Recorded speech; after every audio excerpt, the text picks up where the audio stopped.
Hello, and welcome to today's CAPE webinar, Calming the Electrical Storm, Seizure Management in the Modern ED.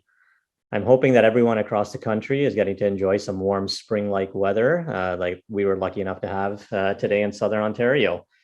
My name is Gurinder Sangha. I'm a pediatric emergency physician in London and an associate professor in the departments of pediatrics and medicine at Western University. I'm currently the program director for the Pediatric Emergency Medicine Fellowship and the medical director of the Pediatric Simulation Program at the Michael Gunning Simulation Center at Children's Hospital at LHSC. I currently also serve as the chair of the Pediatric Emergency Medicine section at CAPE. I am delighted to be your moderator for what I know will be a very useful and interesting session today. Our webinar topic was independently conceived by the Scientific Planning Committee of CAPE, which includes Drs. Eddie Lang, Stacy Kitts, Kirat Graywall, and Peter Heraklius, none of who had any conflicts of interest to declare. My disclosures are as follows.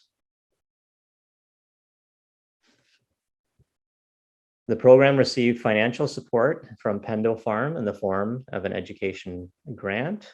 They did not have any input into the content or delivery of the webinar. All efforts were made to mitigate any potential biases, as usual, and ensured that accreditation standards were met with the Royal College of Physicians of Canada, as well as the Canadian College of Family Physicians.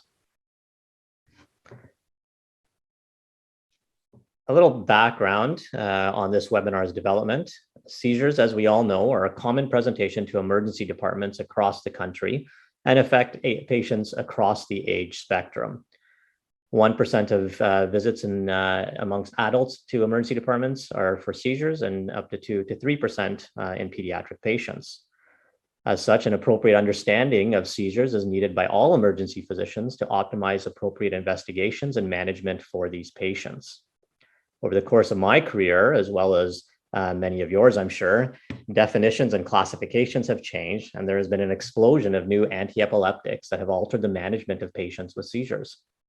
As this is such an expansive topic, we polled CAPE membership to gauge interest in specific topics. We received feedback from 71 respondents on this topic, and this webinar content was developed accordingly based on the feedback that we received. As such, our learning objectives for tonight are as follows. By the end of the webinar, participants will be able to develop a better understanding of febrile seizures, optimize management of febrile seizures, implement latest seizure classification in practice, improve management of seizures, including Statusepilepticus in the ED, and utilize different resources for selection of first-line anti-epileptic drugs. To increase that interactivity of this session, we encourage you to use the chat feature to submit your questions, and we will try to address as many of these as we can. We will also be doing some audience polling throughout the webinar, and for those, for that, you will need to have access to Mentimeter. The website should be included in the chat function. You can access via the website, or you can use this QR code. You'll be prompted to enter the code on this screen and then answer each question as it comes up. And now, without further ado, I'd like to introduce our speakers for this evening. Dr. Rand Goldman is a pediatric emergency physician with over 25 years experience in caring for the sick and injured. He is a professor at the University of British Columbia and the co-chair of the Division of Clinical Pharmacology at BC Children's Hospital. His research focuses on pediatric pharmacology and pain management in children with acute illness. He speaks globally about pediatric emergency topics and has published over 250 peer-reviewed scientific papers. Dr. Nathalie Jeté is a professor of neurology and population health science and policy at the Bloodhorn and the Bloodhorn Professor of International Medicine at the Icahn School of Medicine at Mount Sinai and adjunct professor at the University of Calgary. She is a health services researcher, epileptologist, vice chair for clinical research, and chief division of health outcomes and knowledge translation research in neurology across the ISMMS health system. She is past president of the Canadian League Against Epilepsy and associate editor of Epilepsia. She maintains an active inpatient and outpatient epilepsy practice within the Mount Sinai health system. And now we'll move on to Dr. Goldman to present on pediatric seizures. Dr. Goldman. Thank you so much. I'm going to share my screen in a second. I want to thank CAPE for the invitation. It's wonderful to be here in this workshop this evening. I want to thank all the organizers, especially Dr. Eddie Lang, for inviting me to be here and speak with you today.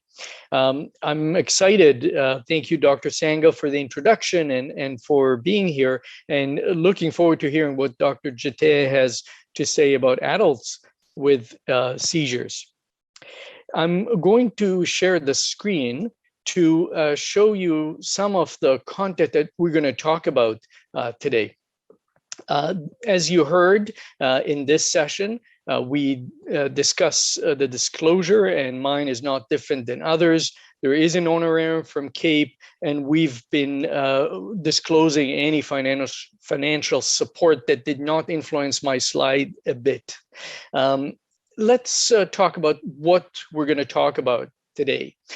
As you heard in the survey that was done in order to make sure that we speak about topics that are of interest, we heard that you would like to hear about febrile seizures as well as non-febrile seizures, and we're going to talk about this. This is such a common presentation to any emergency department that has children as part of the environment. We're going to talk about febrile seizures, whether they are simple or complex, and there's important for that. We're going to talk about differential diagnosis because it's not always epilepsy or a seizure disorder in general. We need to remember that some things look very similar to febrile or non-febrile seizures to keep in mind when you're seeing children in your emergency department or an office or a clinic. Statusepilepticus in emergency is one of the excitements of emergency physicians, and yet we need to make sure that we know exactly what needs to be done and the most recent guidelines. And as you know, Statusepilepticus definition have changed from 30 minutes to 5 minutes, a huge change in recent years. We're going to talk about investigation. What should you try and do or need to do when it comes to a child with seizures? There's always a question that comes up: should an LP be done, a lumbar puncture? Should a CT be ordered on all those kids? And we're going to talk about this. This is going to be something I hope will firm your practice around those patients. And finally, home management and post-seizure recommendations to families is really critical because it's really scary to see your child having a seizure. Let's start with febrile seizures because I think this is the most common seizure that people will see in an emergency department. And I will start by saying that this is a total misnomer. Febrile seizures are not because of the fever. It's not the fever that causes the seizure. And if you've seen children with this condition, you know that some children have 40 degrees Celsius of fever and don't have a seizure. And others can have 38.5 and will have a seizure. So clearly, it is not the fever that causes the seizure or create an episode of a febrile seizure. We actually, all those years of research, don't know exactly what is the reason for febrile seizures, why some children will have them and others won't. There's some very interesting population-based research looking at both nurture and nature, and we don't have a clear answer. We do know something that is of interest, and if you hear parents tell you the story that preceded them coming to emergency, they may tell you that they put their child in the bathtub to reduce the temperature. So what we know is that if the fever goes up very quickly or subsides very quickly, either with antipyretics or putting the child in a room temperature bath water that reduces the temperature, we do see more seizures in those episodes. So it's more the escalation or deceleration of temperature that is associated with triggering a febrile seizure. It's important to remember that we're talking about children 6 months to 5 years of age. If you have in the emergency a child that is 7 years old and the parents described fever and then there was a seizure, you cannot call it a febrile seizure just because of the age. Same thing for a 3-month-old or a neonate that has seizures with fever. This is not febrile seizure, and you need to think about what else could it be and investigate. One issue that we always face in pediatric emergency cases is the issue of documented fever, because parents are really good at putting the hand on the forehead and tell you is the child febrile or not, especially if they have 3, 4, 5 other kids at home. They have experience. However, we need a documented temperature. So if there is no temperature 38 or up, either documented at home or in your emergency department, you cannot, per definition, call it a febrile seizure because there's no documented temperature. Yes, the child could have a runny nose and congestion. The whole family is sick. They came from daycare with illness. Yet, if there's no temperature documented, 38 or up, it's really hard to call it febrile seizure. So some of my colleagues would do serial temperatures. Others will just say, I think it may be a febrile seizure, but we can't pinpoint. And it's important to remind parents that we didn't actually make the diagnosis. Now, I do want to talk about 2 types of seizures, those that are benign and those that are more complex. When we talk about the onset of seizure, was it generalized, bilateral, came as a fit or a seizure that is generalized? This is one issue to ask very clearly in the history and understand how did it start. If it was focal and started with one limb or one side and then progressed to generalized, that's different. How long was the seizure? Now, let me tell you, this has been something throughout my career. I asked the parents, but I know that it's impossible to really say how long this seizure was because it's so frightening. Actually, a study that interviewed parents of first-time febrile seizure kids, they said 95% of them said they were worried their child is going to die. This is such a frightening episode. So estimating time is really difficult. But you can ask the family, what were you doing once you saw the seizure? Did you try and stop it? Did you run to the phone and call 911? Did you get someone? What happened to try and estimate, is it under 15 minutes or over 15 minutes? And also, was it the single episode or second episode or more happened during the last 24 hours before you see them? Because if it's more than one episode in 24 hours, those 3 criteria makes it a complex febrile seizure. Also important is to ask about family history of febrile seizures. This is more common with simple run-of-the-mill febrile seizures. Is the child developing normally, or there's some neurodevelopmental issues more towards complex febrile seizures? And is your physical exam, is it completely normal neurologically with no focal findings and no issues that you can identify? And again, based on the age of the child, an appropriate, complete, full physical exam, no neurological examination will keep it in the simple febrile seizure category. So it is important to compare and to differentiate, because this will mean what you're going to do in terms of investigation, sometimes admission, and definitely follow-up and consultation to the parents. So talking about consultation to parents, what do you tell them? I mean, parents are really scared, and yet, if it is a simple febrile seizures, what we usually do is examine the patient, reassure the family, and send them on their happy way home, which is quite a change for them, and a lot of explanation and discussion and reassuring of the family is needed. What do we tell them? First, we say, the seizure can happen again. Febrile seizures can happen, and we're going to talk about this in a second. But they have to keep the child safe. That's their major task when another seizure happens. Not to put fingers in the mouth. Make sure they protect so that the child's head is not being injured against the floor or a wall around the crib side.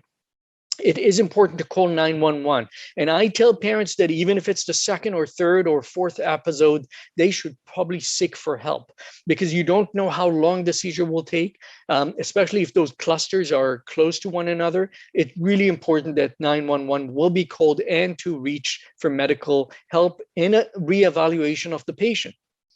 Measuring the time, how long was the seizure? Again, for this definition of febrile seizures that are simple versus complex, whether there was eye rolling backwards, was it straight or to one side, making it more focal? Was there urination, which is obviously very difficult in babies that are in diapers? And also, was there a focality that they have noticed, one hand, one leg, or one side of the body with the seizure? This is their task to try and recall. And the best way I found that helps parents is to tell them to keep their phone close by and turn their camera on and just film the seizure, especially if there are two partners with the baby, or put the camera on the side and try and videotape first to see that it is a seizure, a tonic-clonic or tonic seizure, but also all the other measures that we're looking for in the history, which is really hard to provide later on. A common question from parents is, should I give more acetaminophen and ibuprofen at home just to block this fever, or as they say, to kill the fever? Is it possible? Well, we published a review on the topic a few years ago in Canadian Family Physician. Bottom line, no. Giving antipyretics is not a helpful measure to prevent further seizures. In the randomized trials that were done, whether giving antipyretics or not giving antipyretics, there was no difference in the recurrence of febrile seizures in children. Again, showing you that it's probably not the fever itself causing those seizures. So there's no recommendation whatsoever to give antipyretics on a regular basis to children that had a febrile seizure. Do whatever you would do otherwise with your febrile child. Try and give them comfort, and you can give antipyretics, but this is not going to resolve the issue of recurrent seizure. What about benzodiazepines for recurrent seizures? You know, one of the things I'm going to tell you is stop those seizures early on with benzodiazepines, especially intranasal or buccal. Should parents use it at home? Well, the answer is, first, we did review this as well, and I recommend reading this about using benzodiazepines in the community. So in general, I would say that if it's a first or even second seizure, febrile seizure, there's no reason to provide parents with a prescription for benzodiazepines to give it at home next time there's a seizure.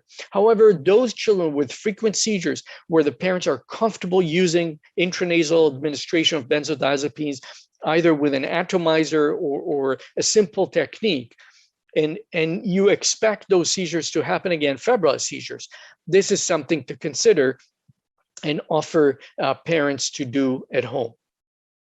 Now, I mentioned febrile seizures are coming back. There is a high chance of having another febrile seizure if a child had one. Here is a quick summary of who would have recurrent seizures. First, if they have a family history of febrile seizures, they're likely to have that. If the seizure started with a low temperature, more than if it started with a high temperature, more likely to have recurrent seizures.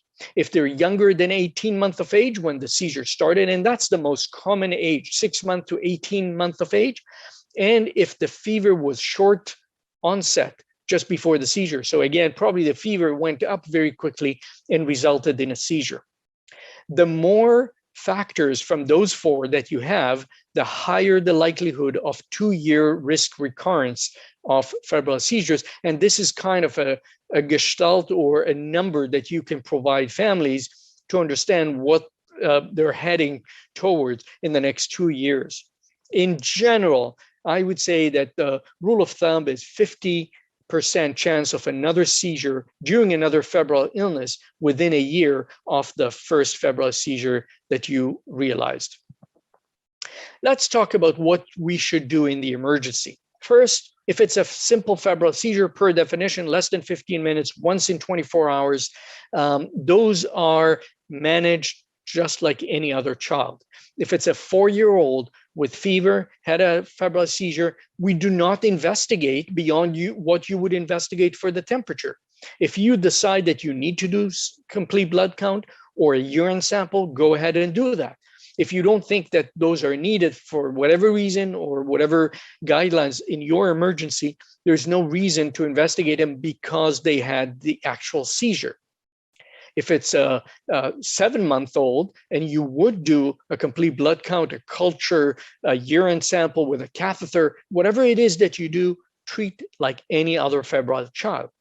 However, for the complex febrile seizure, and here's why those definitions are important, you have to look at the child and decide, do they look sick or not sick? And obviously, this is a lot of Gestalt experience and making sure that you know, is this child to me look sick or not? Is it ICU material? Is it patient that will definitely be admitted? If they look sick, do what emergency physicians know best.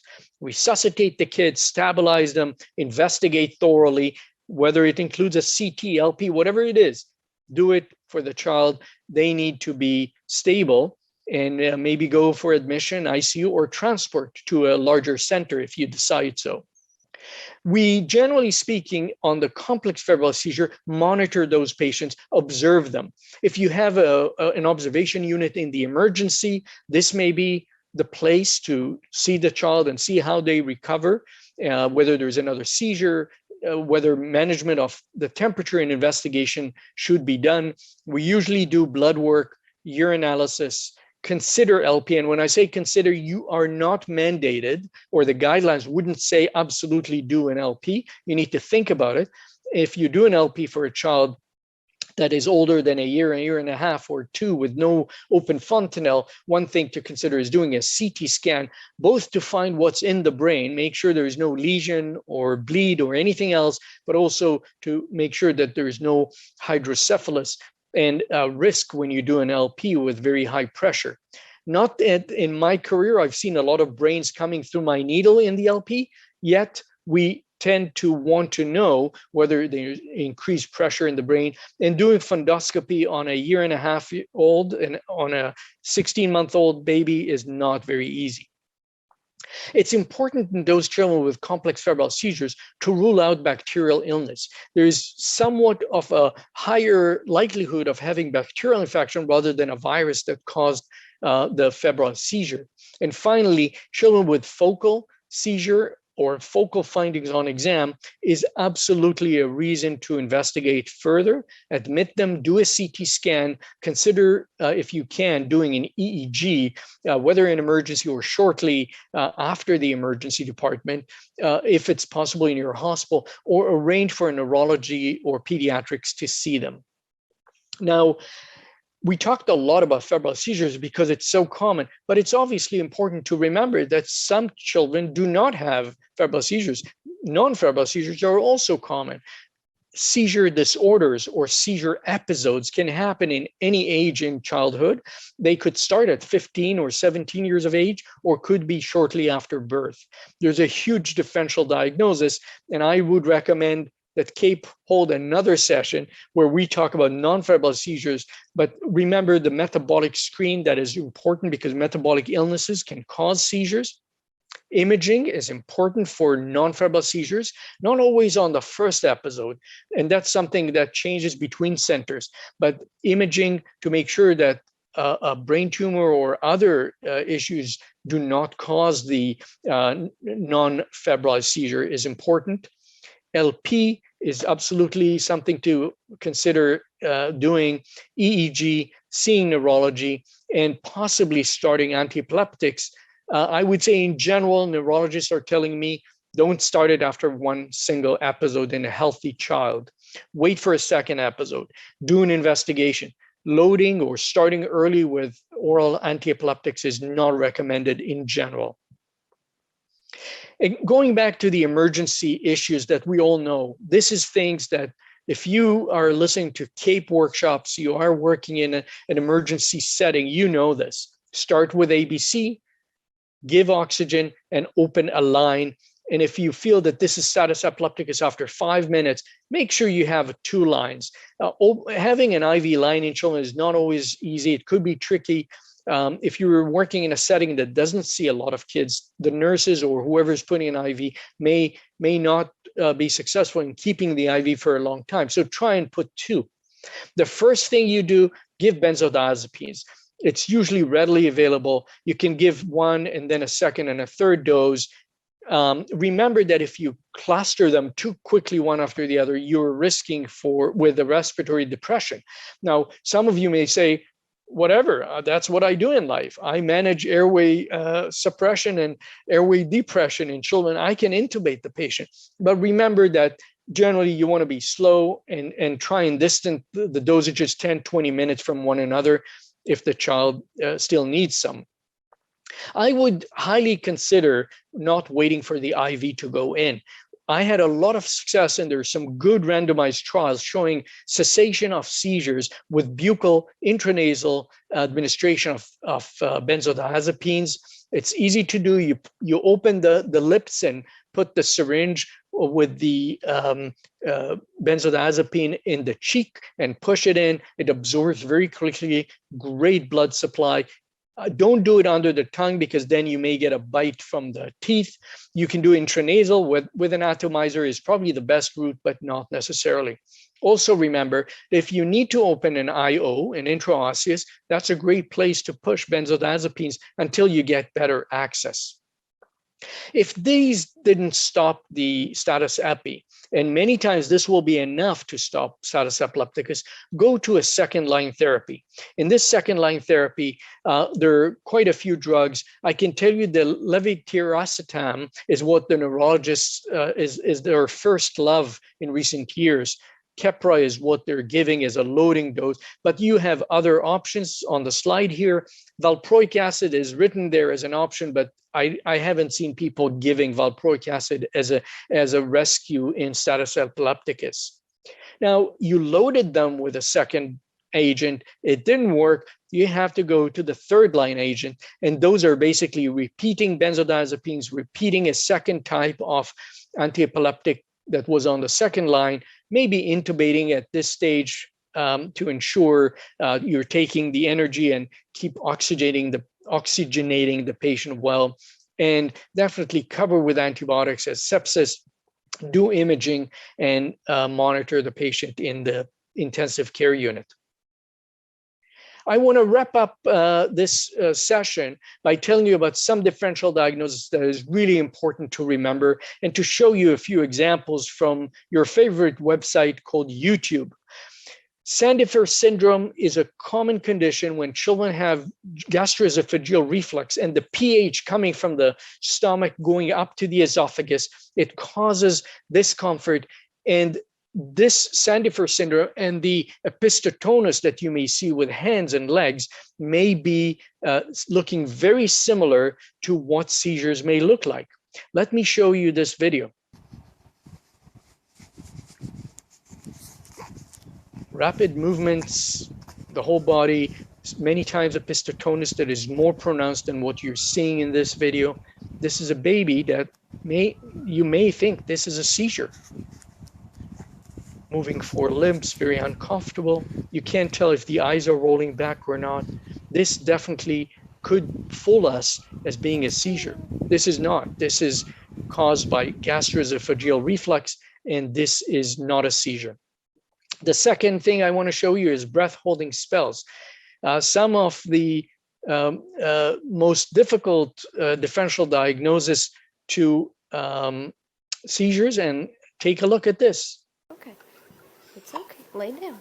Lay down. Shh, shh, shh. It's okay. Ma, he's doing it again. He's having a blue spell. You can see that he's becoming blue. Okay.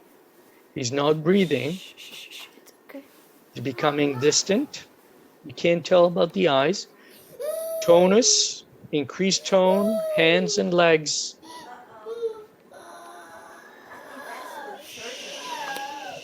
Why is nobody doing anything? I'll run this forward. This is about a minute later. Yeah, that's it. Okay. Okay, it's time to go night-night, and we're going to put the mask on. That's it. Okay, it's time. Well, this was a breath-holding spell that was quite scary. Breath-holding spells, as you have probably heard, is usually in the 6 to 18-month-old. There's some trigger. They cry because of something. This baby had to go to sleep. Sometimes it's when washing their head with shampoo and so on. Let me show you the last differential diagnosis. This is shattering attacks. It looks like this. Sorry. Here we go. I'll try and get there. Zoom is in the way. Here we go. So take a look at this.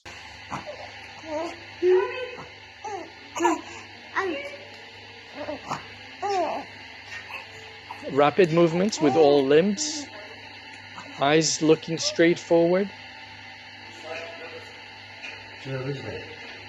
This could definitely be considered by some a seizure. But this is shattering attacks. Let me try and close this.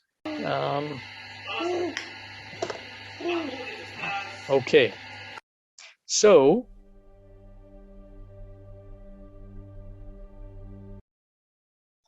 here we go. Wrapping up, saying you can read more about shattering attacks in a review paper. And please remember pseudo-seizures. Some adolescents are really, really good at doing pseudo-seizures. They're not really seizures. And this is sometimes really hard to identify. Always remember non-accidental trauma, and a seizure could be a result of brain injury, a fall, or some other non-accidental trauma. Neurodevelopmental illness is associated with seizures, and that's something to remember. Children that are already on antiepileptics and have seizures, something to consider the level of their drugs. And finally, try and speak with the families about the risk of epilepsy. Febrile, simple febrile seizures have no significant increase in epilepsy in the future. Complex febrile seizures are more than the population later on in life. So this is about seizures in children, and thank you very much for listening. Thank you, Dr. Goldman. In the name of time, we do have a couple questions that maybe we can try to knock off two of these quickly. First question, which comes up fairly often, is with regards to imaging for the first seizure in a child, in a non-febrile seizure, for a child who is back to baseline in the emerge. So I guess the question would be, do all these children require head imaging? First of all, and then second, what is the timing? Should it be happening in the emergency department? Should it be happening as an outpatient? It's a great question. Great question and not clear answer. What I would say, if the seizure, the non-febrile seizure is focal, I would absolutely end up doing imaging in the emergency. If it's not, it was very short in a healthy child. Otherwise, the exam is totally fine. Imaging does not have to happen immediately. It could be arranged for the next day, the next week, or after seeing a neurologist. We do not need to rush and do the imaging. The yield is very low, and radiation, if it's a CT scan, may be significant, at least in theory. So I would say focality is definitely an important piece, but also if it's only a single short seizure, imaging can wait a bit later. Yeah, perfect. Thanks, Rand, for that. And one other question, just to quickly touch on as well, with regards to Keppra. So would current recommendations be that Keppra is the second line drug of choice for children with status epilepticus? And if so, what is the dose that you're currently using?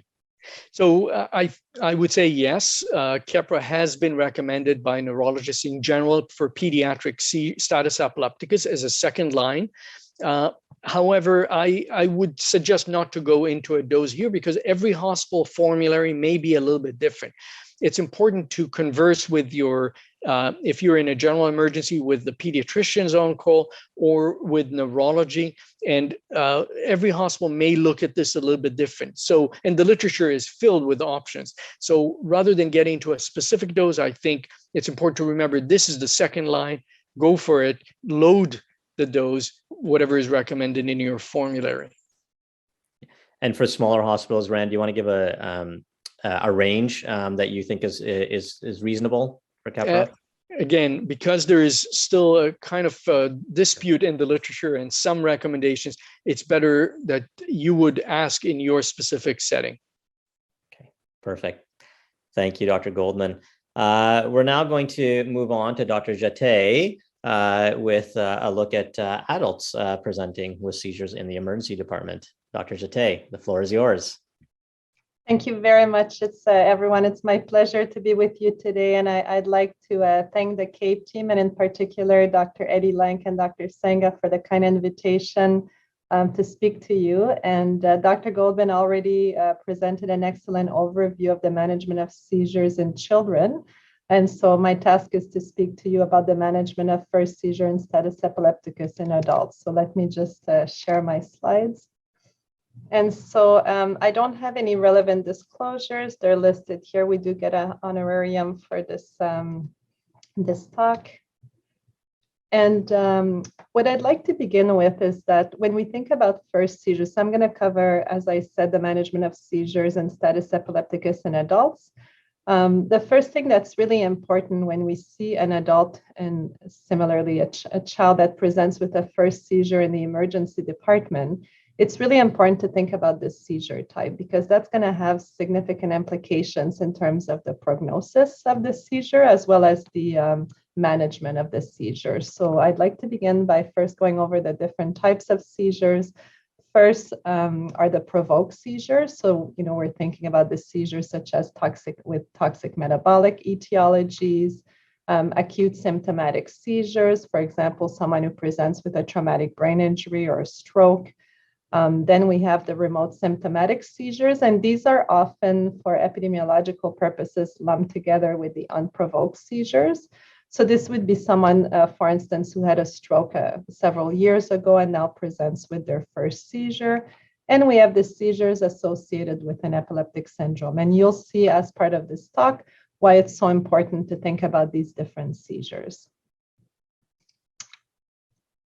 And so I'd like to begin with a question, because this again has an important implication for management. So the first question I have as we think about the different seizure type is, what is the risk of having a second seizure within 2 years after a second unprovoked seizure? And so is it 1 to 10%, 11 to 20%, 21 to 45%, 46 to 70%, or more than 70%? So again, what is the risk of having another second seizure within 2 years after a single unprovoked seizure? And so this is really important to know because it's part of what we do when we are counseling patients who present with seizures, as well as their care partners. It will be important to discuss this risk in determining, will you recommend an agent or will the patient, decide to wait? And so it's really important information to have.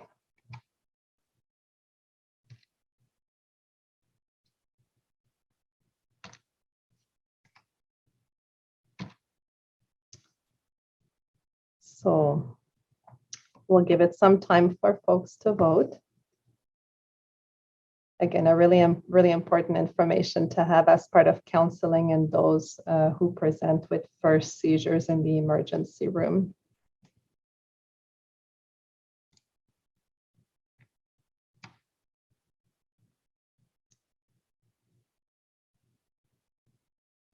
So we have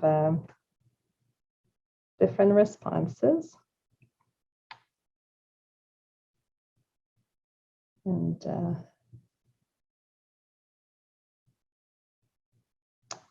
all right, so we'll give it a little bit more time. Again, what is the risk of having a second seizure within 2 years after a single unprovoked seizure? So that could be someone who presents with their first unprovoked seizure, whether they had maybe a stroke before or whether they present with completely normal imaging and no known etiology. All right.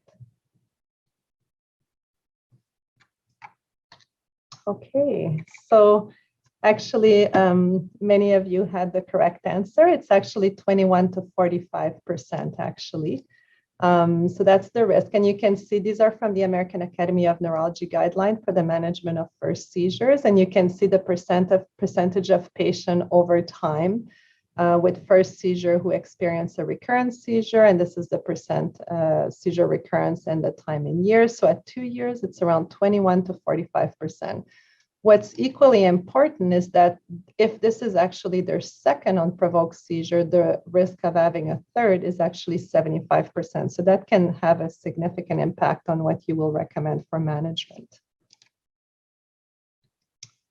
So another important concept is that, and especially because the risk is so different if it's the first unprovoked versus the second unprovoked, is that multiple seizures within 24 hours really are considered a single seizure. So this is a study showing you the days since the first seizure presentation, and you can see the cumulative probability of further seizures. And in fact, the blue line is single seizure, the red are multiple seizure presentation. It doesn't really make a difference. If you have multiple seizures within 24 hours, it's considered a single seizure. And so what about the prognosis of first acute symptomatic seizure compared to unprovoked seizures? So this is also important in terms of counseling and in terms of management. So it's important to keep in mind that people who actually present with acute symptomatic seizure, so the person who presents with an acute hemorrhage or, an acute traumatic brain injury are 9 times more likely to die within 30 days compared to those who present with a first unprovoked seizure. But the 10-year mortality does not vary between the two groups. Most importantly, in terms of management, it's important to know that over 10 years, people who have an acute symptomatic seizure are actually 80% less likely to experience unprovoked seizures compared to those who present with first unprovoked seizure. And so that's why I put so much emphasis on reminding you about the importance of the different seizure type, because it does have implication in terms of the risk of recurrent seizures. And so, how do we decide about treatment? Well, the recurrence risk is very important. When this person presents, do they actually have epilepsy now? What are the consequences of ongoing seizures? What are the risks in terms of anti-seizure medication and the potential risk of toxicity? What's the person's lifestyle? What's their occupation? How important is driving, and so on? And I think what's really important is I showed you that after 2 unprovoked seizures, the risk of a third is 75%. So it's important to keep in mind, and as epileptologists, we often see patients with first seizures, that many patients who present with a first bilateral tonic-clonic or generalized tonic-clonic seizure actually had prior undiagnosed seizures. So really important to try to get that history. Have they had myoclonic jerks? Do they have a history of absence seizure? Is it possible they've had some focal aware or focal impaired awareness seizure? Because these may actually indicate that this is not the first unprovoked seizure, and that's really going to increase their risk significantly. And so it's also important to keep in mind the new definition of epilepsy that was updated in 2014. Classically, we would diagnose people with epilepsy after they've had at least 2 unprovoked or reflex seizures occurring more than 24 hours apart. However, you may now be able to diagnose some people with epilepsy after a single unprovoked seizure. So this would be the case where they have 1 unprovoked seizure, but the probability of having further seizures within the next 10 years is actually at least 60%. So that's very hard. We don't have epidemiological data for every single scenario where someone presents with a first seizure. We know if someone presents in the setting of having had a prior severe traumatic brain injury or hemispheric stroke and so on, the risk is at least 60%. But I'll give you some other examples of factors that can increase the risk of seizure recurrence and can help you here. So people who have a history of remote brain insult or have brain imaging abnormalities associated with epilepsy or seizures, people who have nocturnal seizures, those with an abnormal EEG, as particularly epileptiform discharges, and those who have prior events suspicious for seizures. Most of these probably have a risk that's close to 60%, particularly if they have more than one of these factors. So that can help you guide, the risk of recurrent seizure if they have 1 seizure. So let's move to the second question now. Also important when you are counseling patients. So let's start the poll. So the question is, does early treatment reduce the risk of further seizures in the first 2 years? So whether you start treatment now or you wait until there's a second seizure a year later, does it reduce the risk of further seizures in the first 2 years? The first possibility is that early treatment does not reduce the risk of seizures in the first 2 years. Early treatment reduces the risk of seizures in the first 2 years by 10%. Early treatment reduces the risk of seizures in the first 2 years by 35% or by 50%. So again, does starting early treatment after a first seizure reduce the risk of further seizures in the first 2 years? So again, it doesn't reduce it, or it reduces it by 10, 35, or 50. So I'm very interested to see what your thoughts are about this question. It's really important to think about this because clearly if it doesn't reduce the risk, you may not recommend treatment. If it reduces it a lot and the person needs to drive, you will probably recommend treatment. So this information is really important when you're counseling the person who's presenting with the seizure as well as their care partners. All right, so we'll give it another few seconds. It seems that everyone's been doing their homework. All right. All right, so very well done. All right, so very well done. And in fact, and most of you got the answer, is that early treatment does reduce the risk of seizure in the first 2 years by 35%, actually. And so what's really important to know is although it reduces it by 35%, it doesn't protect against long-term seizures. So whether you start treatment now or after the second seizure, it's that initial treatment does not protect against long-term seizures. And the other thing that's important to inform patients is that there is about a 7 to 30% or so risk of side effects. So that's important in counseling. However, despite this, there are a number of studies that suggest that starting early treatment is associated with better quality of life and better psychosocial outcomes. So that's something to keep in mind. So how do you decide on the correct anti-seizure medication? Well, it depends most importantly initially on the type of seizure. Is it focal or generalized? Because this is going to have a significant impact in terms of the selection of anti-seizure medication. How quickly do you need to get a therapeutic dose? How old is the patient? If it's someone who's 75 years old, presenting with a new onset seizure, you can assume that this is most likely a focal epilepsy or focal seizures. What are their comorbidities, especially if they're on other medication? There could be more drug interaction and more risk of side effects. And is it a special population? Is this a woman of childbearing potential, in which case there are certain agents such as valproic acid that you're going to try to avoid? What's the likelihood of adherence, cost of the medication, and patient preference? So all important factors. I want to spend a little bit of time quickly on the seizure type. And you can see that there are many medications that have been around over the years. Some of these older ones are no longer available. Some of them are still, like phenobarbital and phenytoin, but we have many new medications since the 1980s. So just very quickly in terms of seizure classification, just to bring you up to speed with that, the International League Against Epilepsy in 2017 published a new classification.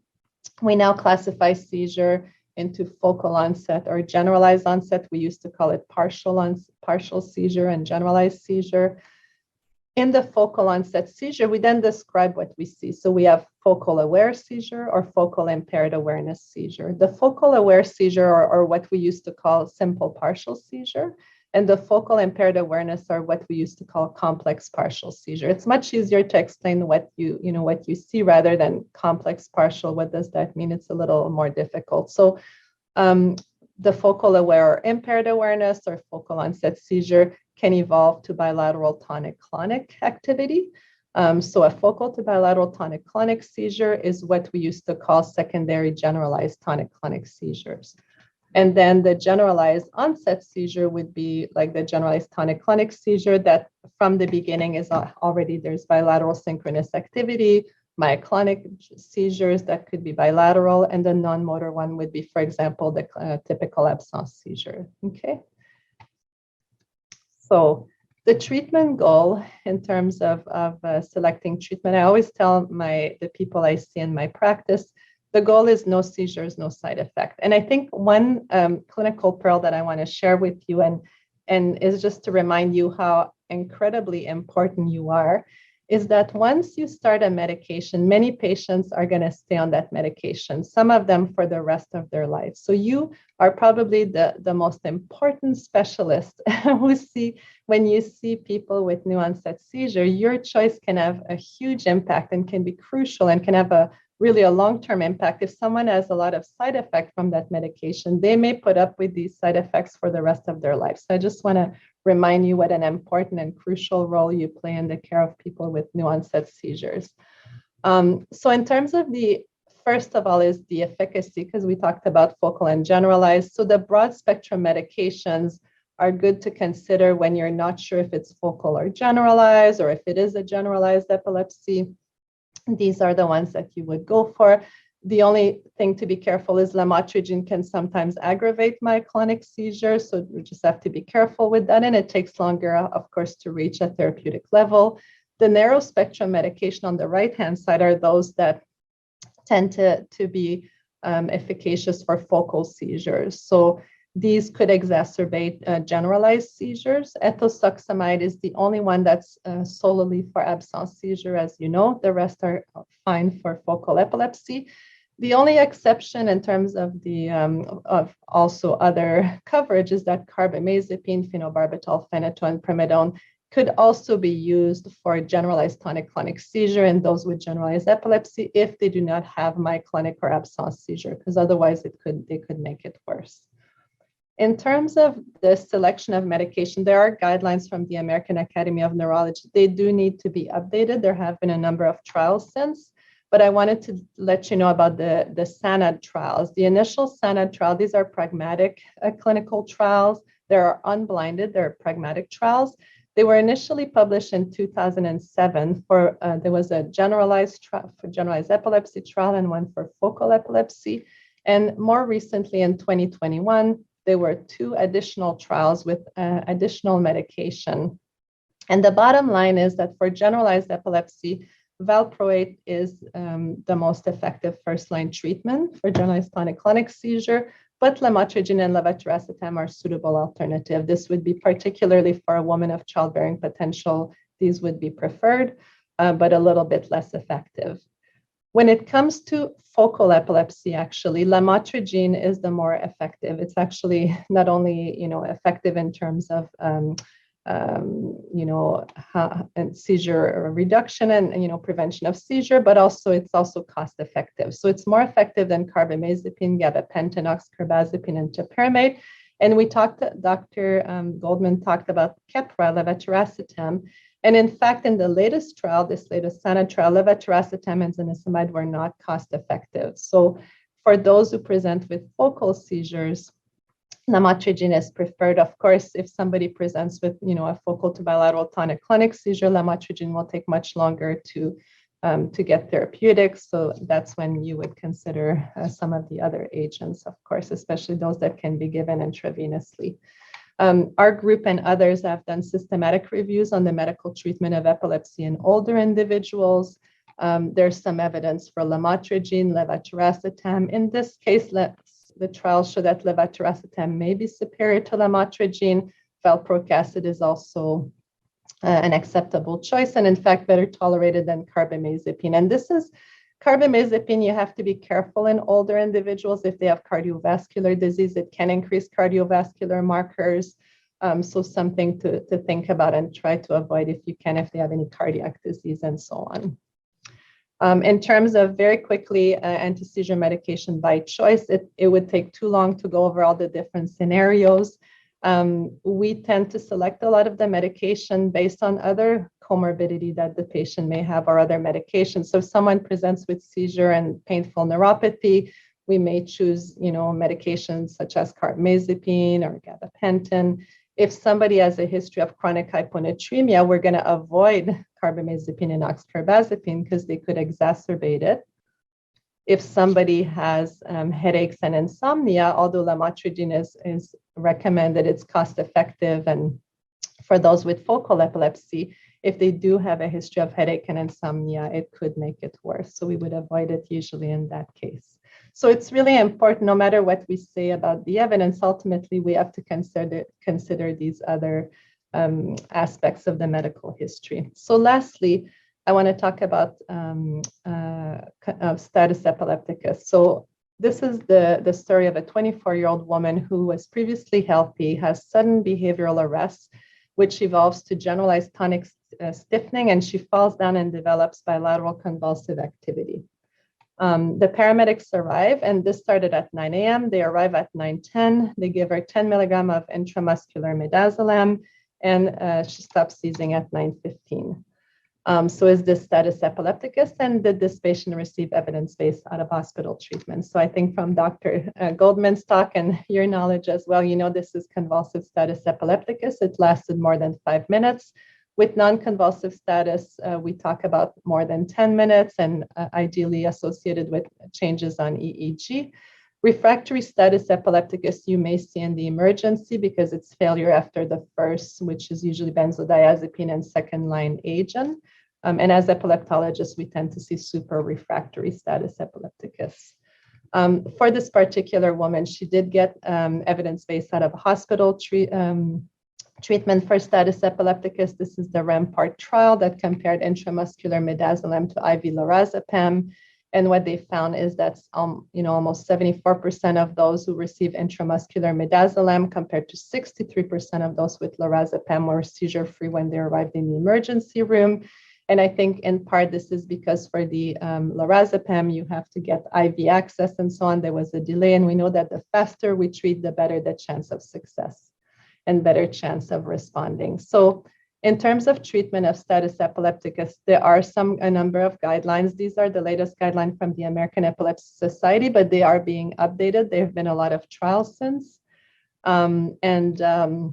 This is too small, but I made it a little bigger for you. I don't have to tell you what you need to do in the first 5 minutes. You're all expert in the stabilization phase. But after that, in terms of the initial treatment, there's good evidence that whether you use intramuscular midazolam, if you can get IV access, IV lorazepam or IV diazepam, this would all be appropriate, even IV phenobarbital if the above weren't available. Rectal midazolam, intranasal midazolam, a little bit less evidence, but could be options. After that, during the 20 to 40 minute second therapy phase, it's a little bit less certain here, but you could use fosphenytoin or IV valproic acid or levetiracetam. Lacosamide is another option that could be considered. And if those are not available, then IV phenobarbital could be considered. After that, the evidence is not great.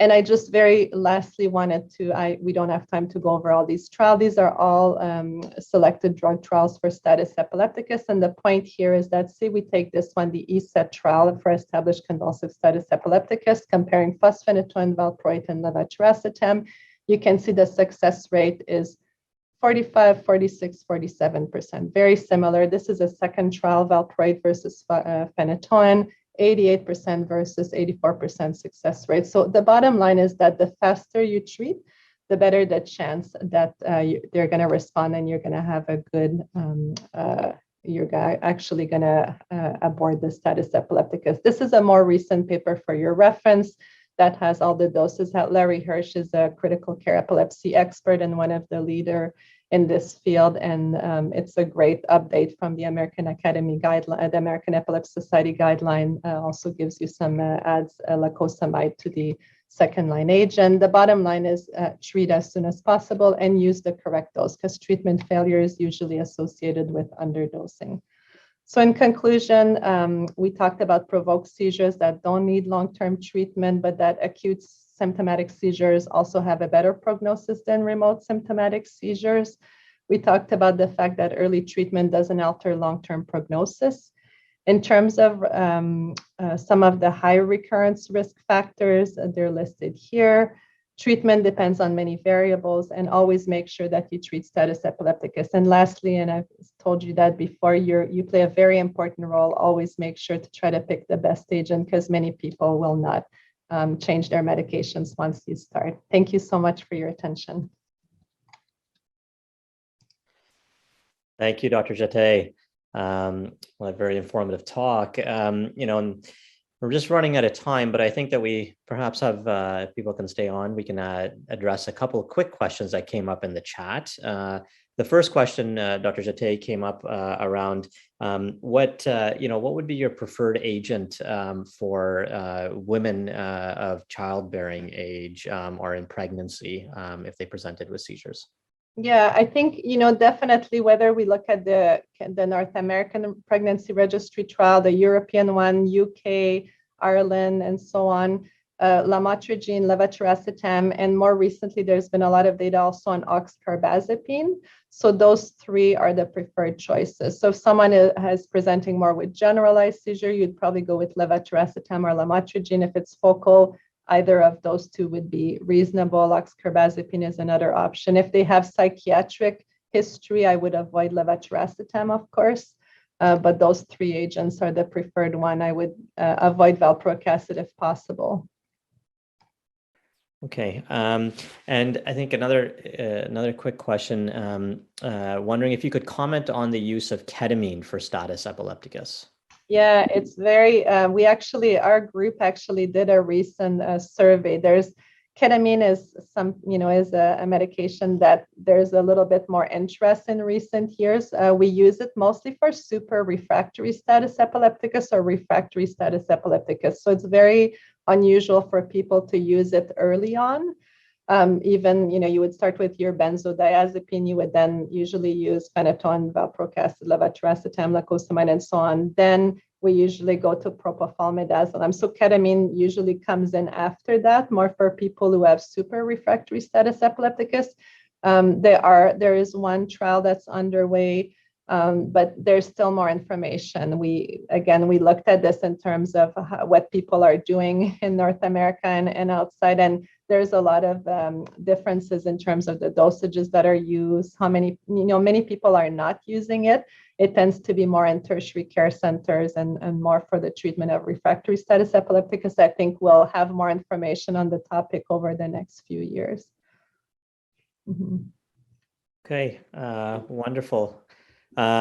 I think at this point, I'd like to, take the opportunity to thank you, Dr. Jeté and Dr. Goldman, for this very informative talk. I think you've provided all of us with some pearls and tips for our next encounter, with a patient with seizures, regardless of the setting. I'd also like to take the opportunity to thank everyone who joined in today. I'd like to thank the Scientific Planning Committee for their invaluable input, and especially the CAPE staff team for their work behind the scenes, as well as our IT support. The session has been accredited by the College of Family Physicians of Canada and the Royal College. Please don't forget to complete your evaluation form and to claim your credits. A certificate of attendance will be mailed out by CAPE together with the evaluation link. Thanks everybody again for joining us, and we look forward to seeing you next time. Everybody have a great evening. Thank you. Take care.